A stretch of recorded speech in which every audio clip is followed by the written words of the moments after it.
Hello student, कक्षा 11 के बही खाता और लेखा शास्त्र की क्लास में आज शुरुआत की जा रही है इस फर्स्ट वीडियो के साथ, जिसमें केवल थ्योरी के बारे में आप लोगों को बताया जाएगा कि बही खाता क्या है, क्यों उसको पढ़ना चाहिए, क्या इसके पढ़ करके लाभ हैं और इसके जो बेसिक कंसेप्ट हैं, शुरुआती जो कंसेप्ट हैं, उनके बारे में आपको बताया जाएगा।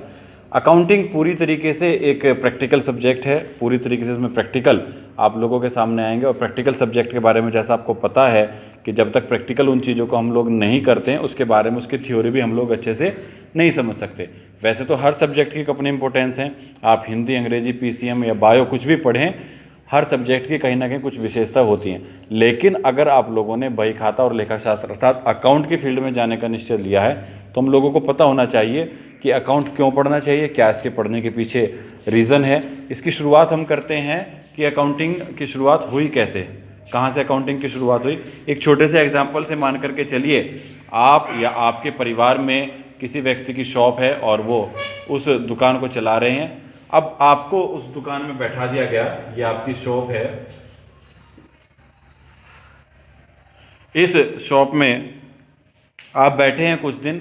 तब आपको ये ध्यान रखना पड़ेगा कि आज हमारी दुकान में कितने लोग आए हैं, कितने लोगों ने सामान खरीदा है, कितने लोगों ने उधार सामान खरीदा है और कितने लोग ऐसे हैं जो केवल आए और टाइम पास करके चले गए। अब अगर आप एक महीने तक हर रोज़ दुकान में बैठते हैं, एक महीने बाद आपसे पूछा जाए कि एक महीना पहले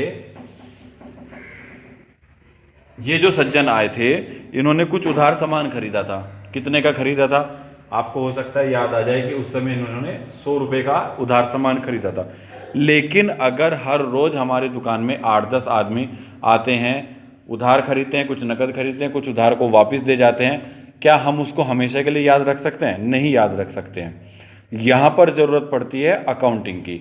हम लोग अपने सभी लेन देनों को, व्यवसाय के सभी लेन देनों को एक व्यवस्थित क्रम से लिख लें, ताकि भविष्य में जब भी उसकी ज़रूरत पड़े उसको हम बता सकें और अपना हिसाब किताब सही तरीके से रख सकें। अकाउंटिंग एक बहुत विस्तृत सब्जेक्ट है, क्योंकि रुपए का लेन देन सब क्षेत्र में है। ऐसी कोई फील्ड नहीं है व्यवसाय के जहाँ रुपए का लेन देन ना हो, तो हर जगह कहीं ना कहीं कम मात्रा ज़्यादा मात्रा में धनराशि का लेन देन होता है। तो उस नज़रिए से आप एक बहुत महत्वपूर्ण टॉपिक, बहुत महत्वपूर्ण विषय को पढ़ रहे हैं, बही खाता।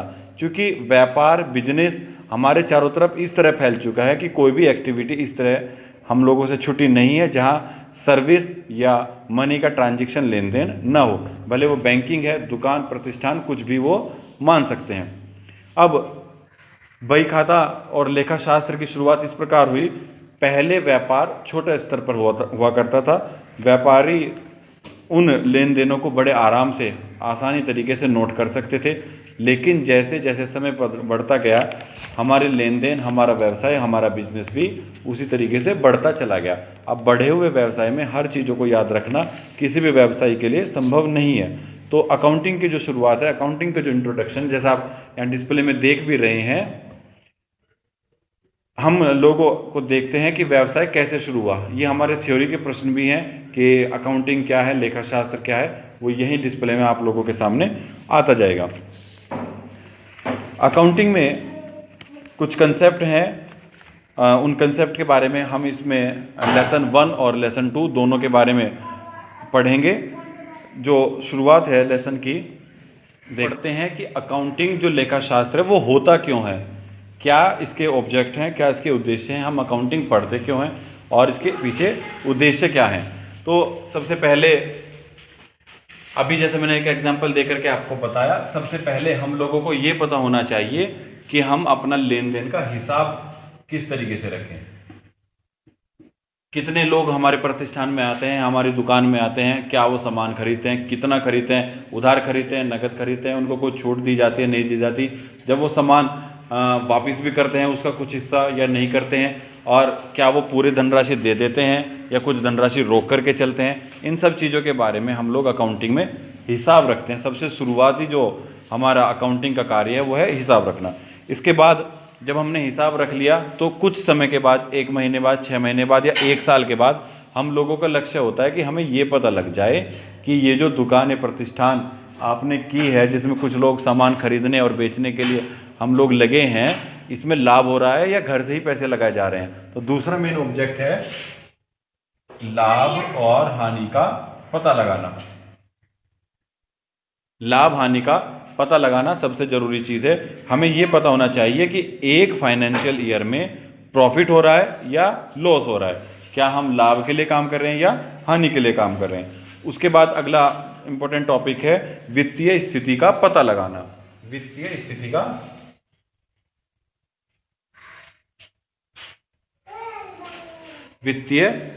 का पता लगाना।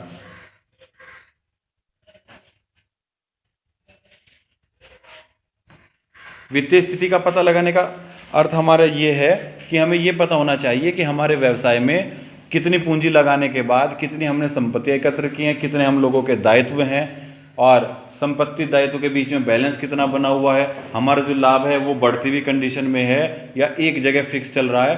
तो इस तरीके की फाइनेंशियल कंडीशन हम लोगों को पता होनी चाहिए। इसके अलावा आप लोगों ने सुना होगा टैक्स, कर, हम लोग कर भी देते हैं, क्या हम टैक्स के दायरे में आते हैं या नहीं आते हैं, कितना टैक्स हम लोगों पर लगेगा, कितना टैक्स सरकार हमसे लेना चाह रही है, वो सब चीज़ें हम लोग अकाउंटिंग से उन चीज़ों का पता लगा सकते हैं। कुछ महत्वपूर्ण शब्दावली हमारे फर्स्ट लेसन में और आगे आने वाले सभी वीडियोज़ में, सभी टॉपिक में वो चीज़ें काम आएंगी। इस वीडियो के साथ अटैच करके आपको कुछ शब्दावली जिनके बारे में हम लोगों को पता होना चाहिए उसको भी आपके पास भेजा जाएगा। जैसे शब्द होता है यूनिट। आर्थिक कैलकुलेशन जितनी भी होती है वो सब रुपए में की जाती है। अकाउंटिंग की जो यूनिट होती है वो रुपया होता है। हम जितने भी लेन देन करते हैं उन सब की जो मेजरमेंट है वो धनराशि में की जाती है, रुपए में की जाती है। रुपए के अलावा जो मेजरमेंट है, जैसे फिजिक्स केमिस्ट्री में हम लोग अलग अलग यूनिट पढ़ते हैं, यहाँ की हमारी जो बेसिक यूनिट है वो रुपया है। इसके अलावा एक शब्द है लेन देन, ट्रांजेक्शन जिसको कहते हैं। लेन देन जो शब्द है इसमें दो चीज़ें निहित हैं। एक और, जहां हम कोई वस्तु लेते हैं अर्थात लेन करते हैं, वहीं बदले में कोई वस्तु दी भी जाती है। लेन देन ट्रांजैक्शन को कहा जाता है। इसके अलावा अगली शब्दावली संपत्तियां, एसेट्स जिन्हें कहते हैं। व्यवसाय चलाते हुए, व्यवसाय संचालित करते हुए कुछ संपत्तियां हम लोग अर्जित करते हैं जिनका उद्देश्य व्यवसाय को लाभ प्रदान करना होता है। इसके अलावा कुछ लाइबिलिटीज़ होती हैं।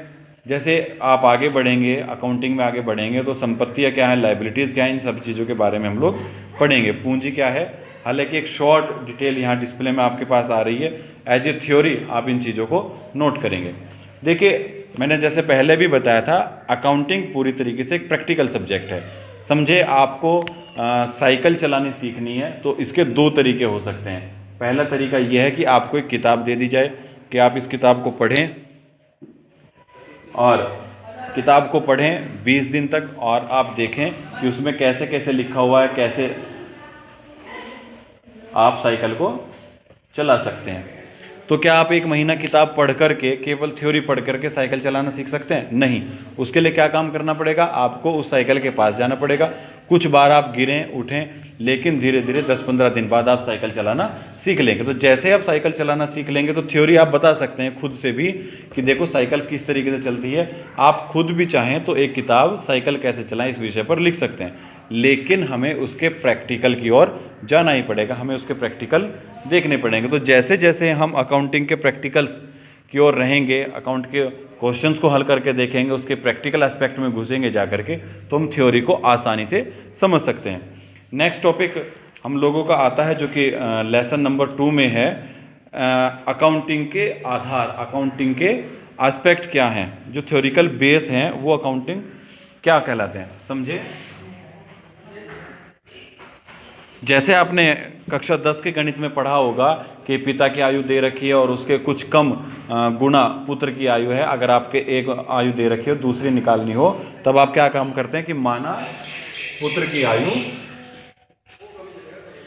x है, तो क्या किसी की आयु x हो सकती है? आयु कभी x में नहीं हो सकती, हमेशा किसी न किसी संख्या के रूप में होगी। लेकिन फिर भी अपने प्रश्न को हल करने के लिए हम कोई संख्या मान लेते हैं। वहीं कुछ चीज़ें हम लोग अकाउंट में भी मान करके चलते हैं कि माना अकाउंट में फला फला चीज़ें हैं। ये जो माना हम चीज़ एक्सेप्ट करते हैं, इनको जो बेस बनाते हैं, इनके बहुत लाभ होते हैं। गणित में भी बहुत चीज़ों के लाभ हैं और यहाँ अकाउंटिंग में बहुत चीज़ों के लाभ हैं। वो देखिए कैसे।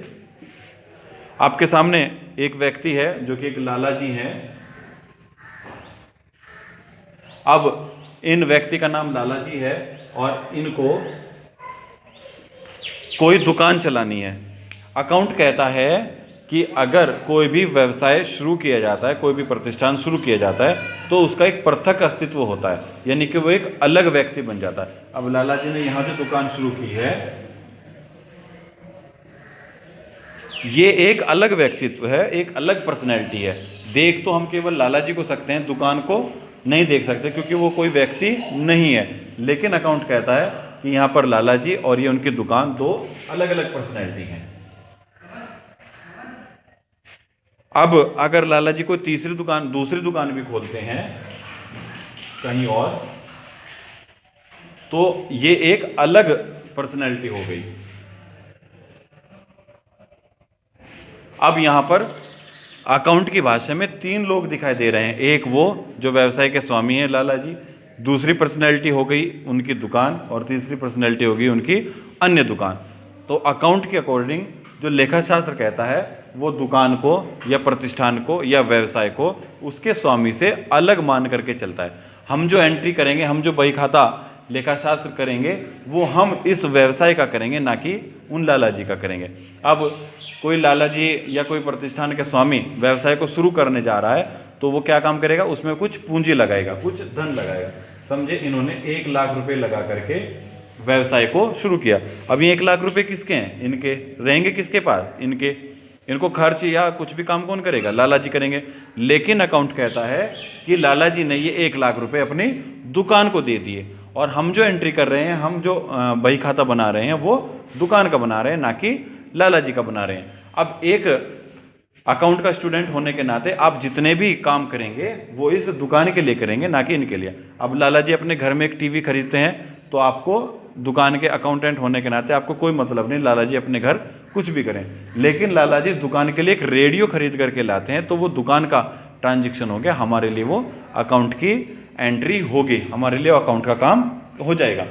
अब लाला जी ने घर में एक नौकर रख रखा है जो उनके सब काम कर रहा है, तो दुकान के लिए वो कोई अकाउंटिंग का कार्य नहीं है। लेकिन हाँ, दुकान में अगर किसी मजदूर को रखा गया है, वो अपनी सेवाएं दे रहा है और बदले में वेतन दुकान से प्राप्त कर रहा है, तो वो हमारे लिए एक फाइनेंशियल एक्टिविटी कहलाएगी, एक फाइनेंशियल काम कहलाएगा। तो हम लोग जो पढ़ेंगे, दुकान को एक अलग पर्सनैलिटी, अलग व्यक्तित्व मान करके पढ़ेंगे। इसके कुछ सिद्धांत हैं, जिसमें सबसे पहला है व्यावसायिक इकाई की संकल्पना। व्यवसाय को एक अलग व्यक्तित्व मान लिया जाता है, एक अलग व्यक्ति मान लिया जाता है, भले वो ना दिखाई दे, लेकिन वो एक अलग पर्सनैलिटी होती है। दूसरे कंसेप्ट इसमें दिया है मुद्रा मापन संकल्पना। हम जो भी काम करते हैं उसके पीछे मुद्रा, फाइनेंशियल रुपया होना चाहिए। हर लेन देन के पीछे रुपया या सेवा होना चाहिए, धन या सेवा। यहां 2 शब्द आते हैं, या तो रुपया हो या कोई सर्विस हो। ये सब चीजें लेन देन के अंतर्गत आती हैं, ट्रांजैक्शन के अंतर्गत आती हैं, जैसे खरीदना बेचना, ये सब चीजें। सतत व्यापार संकल्पना एक कंसेप्ट माना जाता है कि हमारा व्यापार सदैव चलता रहेगा। व्यापार ना तो कभी पुराना होगा, ना कभी बूढ़ा होगा।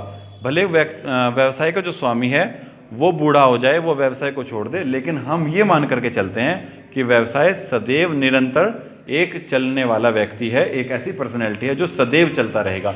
भले बाजार में लाभ हानि उतार चढ़ाव कुछ भी हो, हम उसी प्रकार से अपनी एडजस्टमेंट, अपनी एंट्रीज करेंगे, लेकिन इसको कंटिन्यू मान करके चलेंगे। लागत संकल्पना का अर्थ है कि व्यवसाय को लाभ पहुंचाने के लिए जितनी संपत्तियां खरीदी जाती हैं, उनको रखने का, उनको अपने बही खाते में दिखाने का जो आधार होता है, उनकी लागत के आधार पर होता है, और उनकी जो बाजार में वर्तमान मूल्य चल रहा है उस पर नहीं। जितने की हमने वो खरीदी है उतने के हम अपने अकाउंट में दिखा दें। एक बहुत महत्वपूर्ण द्विपक्षीय संकल्पना, जब हम जनरल एंट्री पढ़ेंगे वहां भी इसके बारे में विस्तार से जानेंगे। अभी शॉर्ट रूप में मैं आपको बता देता हूं। एक शब्द जैसा भी आपको बताया था, लेन देन मतलब ट्रांजैक्शन,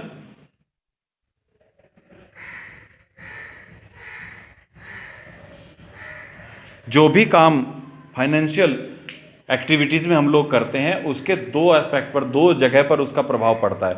अगर कोई वस्तु ली जाती है तो बदले में कोई ना कोई वस्तु देनी भी पड़ेगी। जैसे मैं एग्जांपल के रूप में बता रहा हूँ, अगर मुझे इस पेन की आवश्यकता है और इस पेन की कॉस्ट 30 रुपये है और मुझे इस पेन की ज़रूरत है, तो जैसे ही मैं लाला जी पे से दुकान से इस पेन को ले लूँगा, तुरंत मुझे इसकी जो मूल्य है उनको देना पड़ेगा, चुकाना पड़ेगा। तो जैसे ही मैं कोई चीज़ खरीदता हूँ तो बदले में मुझे क्या देना पड़ेगा? कैश, जो कि जरूरी है। अगर आप कोई मोबाइल खरीदते हैं, कोई घरेलू सामान खरीदते हैं, तो जैसे ही आप उस सामान को लेते हैं, बदले में आपको उस वस्तु के बदले उसकी जो कीमत है वो देनी पड़ती है नगद धनराशि के रूप में। तो इस चीज़ को कहते हैं लेन देन। अर्थात कुछ भी एक्टिविटी, कुछ भी कार्य अगर आप लेते हैं तो बदले में कुछ ना कुछ देना पड़ता है। ये जो देना है ये हमारा कैश भी हो सकता है और सर्विस भी हो सकती है। जैसा मैंने बताया, हम सर्विस और कैश दोनों की ट्रांजैक्शन, दोनों का कार्य लेन देन के रूप में करते हैं। समझें, अगर आपको 1 महीना पूरा होने के बाद अपने घर का बिजली का बिल आप बिजली घर में जमा कराने के लिए जाते हैं, तो हम उसे नोट गिन करके देते हैं, तो हम उसे धनराशि क्यों दे रहे हैं? क्या उसने हमें कुछ सामान बेचा है? नहीं, उसने सर्विस उपलब्ध कराई है, उसने विद्युत विभाग की सेवा हम लोगों को दी है, इसके बदले हम उसको धन उपलब्ध करा रहे हैं। अर्थात हमने ली है सर्विस और बदले में दे रहे हैं धन। जैसे यहाँ पे एक एग्जाम्पल देख रहे थे कि दुकान में अगर कोई कर्मचारी रखा है और वो पूरे महीने वेतन पर काम कर रहा है, तो उसने बदले में हमें क्या दिया है? लिया क्या हमने उससे? सर्विस ली है, उससे काम लिया है और बदले में क्या दे रहे हैं? कैश दे रहे हैं। आपके पास जैसे कोई पुरानी मोटरसाइकिल है, आप उस मोटरसाइकिल को बेचना चाहते हैं और उसकी वैल्यू लगा दी गई है 25,000, तो आप दे क्या रहे हैं? बाइक दे रहे हैं। और जैसे आप बाइक दे देंगे तो ऐसे तो दे नहीं सकते, फ्री में इतने बड़े दानवीर तो कोई है नहीं, तो बदले में हमें क्या मिलेगा? बदले में हमें मिलेगी कैश। ये जो लेन देन का एग्जाम्पल आपको समझाया है, इसका जो एस्पेक्ट है, उसकी जो पीछे थ्योरी है वो ये है कि प्रत्येक लेन देन के 2 पक्ष होते हैं। भले किसी ट्रांजैक्शन में हमें दूसरा पक्ष एकदम से स्पष्ट ना दिखाई दे, लेकिन वो खोजना, दोनों पक्ष क्या हैं, किस पक्ष से हमने लिया है धनराशि, किस पक्ष को दी है, वो खोजना एक अकाउंट का काम है और वो सब लेन देन के अंतर्गत, अकाउंटिंग के अंतर्गत आता है। जैसे अगली वीडियो में हम जनरल एंट्रीज और चीज़ों के बारे में पढ़ेंगे, तो हम इन थ्योरी को और ज़्यादा बेहतर तरीके से समझ सकते हैं। इसके कुछ और एक्सपेक्ट हैं, कुछ और कंसेप्ट हैं, कुछ और थ्योरी है जो डिस्प्ले में आपको दिखाई जा रही है। ये हमारे एक महत्वपूर्ण प्रश्न का उत्तर भी है कि बही खाता की जो संकल्पनाएं हैं, जो कंसेप्ट हैं, महत्वपूर्ण कंसेप्ट हैं, उनके बारे में बताएं, या किसी एक स्पेसिफिक खास कंसेप्ट के बारे में आपको पूछा जाएगा कि रूढ़िवादिता की संकल्पना क्या है, सारता की संकल्पना क्या है और समरूपता की संकल्पना क्या है। इन सब के बारे में थ्योरी के रूप में हम लोगों को पता होना चाहिए। इनका प्रैक्टिकल प्रयोग जैसे जैसे हम अकाउंट में आगे बढ़ते रहेंगे, ऐसे ऐसे हम लोग सीखते रहेंगे। आज की इस फर्स्ट वीडियो में मैंने आपके पास कुछ प्रश्नों के सॉल्यूशन जो व्हाट्सएप ग्रुप में भेजे जा रहे हैं वो भी भेजे हैं, और अकाउंट की जो बेसिक थ्योरी है, जो आधारभूत थ्योरी है, उसके बारे में आप लोगों को समझाया है। अगली वीडियो से हम लोग जनरल एंट्रीज और अकाउंटिंग के बारे में समझेंगे और हम पता लगाएंगे कि किस प्रकार लेन देन के जो लेखा जोखा है वो हम लोग करते हैं। एक कंसेप्ट इसमें दिया है कि लेखांकन की कितनी प्रणालियां हैं। लेखांकन की 2 प्रणालियां हैं, डबल एंट्री सिस्टम और सिंगल एंट्री सिस्टम। वर्तमान समय में सब जगह जो प्रचलित है वो double entry system. Double entry system का मतलब है कि प्रत्येक ट्रांजैक्शन में अगर एक पक्ष लेने वाला होता है तो वहीं दूसरा पक्ष कुछ ना कुछ देने वाला भी होता है। अगर हम कोई वस्तु या सेवा या सामान लेते हैं तो बदले में कुछ ना कुछ देना भी होता है। इस लेन देन को डबल एंट्री सिस्टम कहा गया है, दोहरा लेखा प्रणाली कहा गया है। एक सिंगल लेखन सिस्टम भी है जो प्रचलित नहीं है। हम डबल एंट्री सिस्टम से ही सारे की सारी अकाउंटिंग को आगे समझेंगे, सीखेंगे। यहाँ पर लेसन 1 और लेसन 2 को एज ए थ्योरी आप लोगों को बताया और समझाया गया है। मैं इसके क्वेश्चंस आप लोगों के पास व्हाट्सएप ग्रुप में भेज रहा हूँ। अगली वीडियो में हम लोग न्यूमेरिकल पोर्शन की ओर, जनरल एंट्रीज की ओर बढ़ेंगे। ध्यान से अगर आप सब चीज़ों को समझें, लिखेंगे, तो अकाउंट बहुत इंटरेस्टिंग सब्जेक्ट आप लोगों के लिए होने वाला है। Thank you.